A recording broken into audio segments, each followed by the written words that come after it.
Abortion is about to become legal in Ireland. Yes campaigners are set to celebrate a landslide victory in the abortion referendum after the first exit poll has predicted a massive, unexpected in size, 68% to 32% majority in favour of repealing the Eighth Amendment.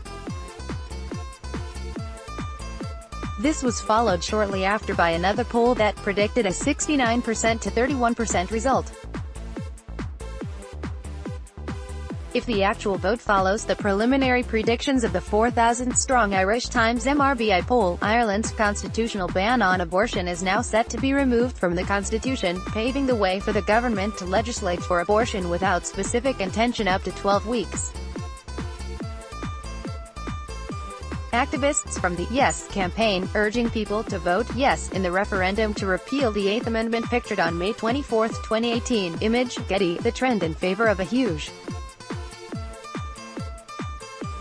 victory that nobody was really expecting would be that overwhelming continued when Root released initial details of its own 3,800 sample exit poll on The Late Late Show at 11:20 p.m.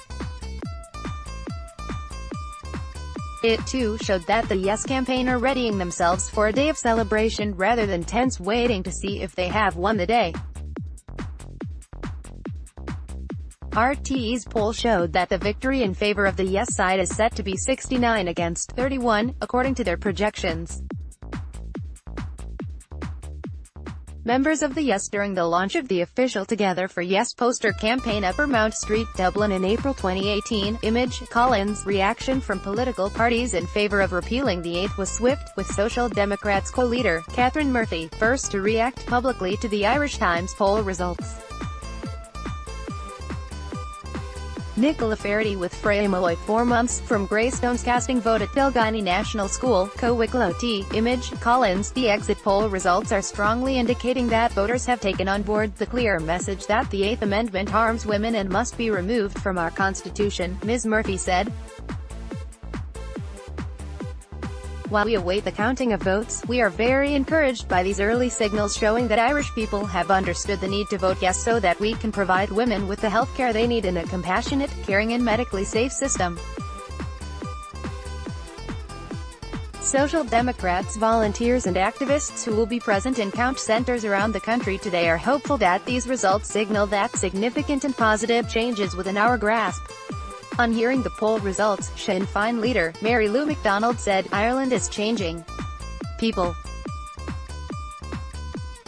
vote at Scoil Tomé, Laurel Lodge and Castleknock." Image, Collins. An estimated 2 million people and 60% of registered voters went to the polls to vote in the historic referendum to decide whether we keep the Eighth Amendment prohibiting abortion in our Constitution, or remove it.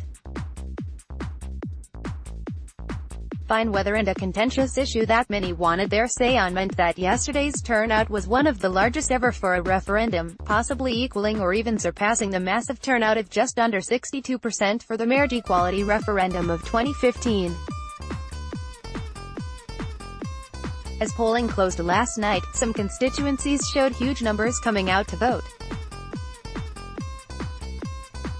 Nuns arriving at the polling station in Ballsbridge College, Dublin. Image, Leah Farrell, rollingnews.ie. A nun arriving at the polling station in Ballsbridge before going in to vote on the morning of Eighth Amendment referendum. Image, Leah Farrell, rollingnews.ie. In Dublin, by 8:30 last night, 68% of those registered in Bayside had turned up to vote. In Clontarf it was 65%, while 2 hours earlier the numbers in Blanchardstown had already passed 65%. Just north of Dublin, in Cullouth, an incredible 70% had gone to polling stations in Monasterboice with over an hour to go before polling booths closed at 10 p.m.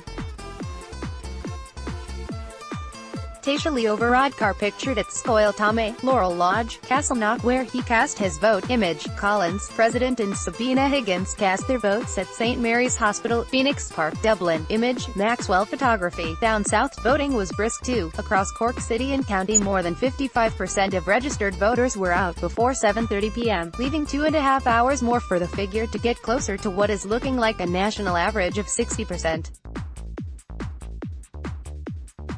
And over in the west, Sligo saw a turnout of 60% at 8:30 last night.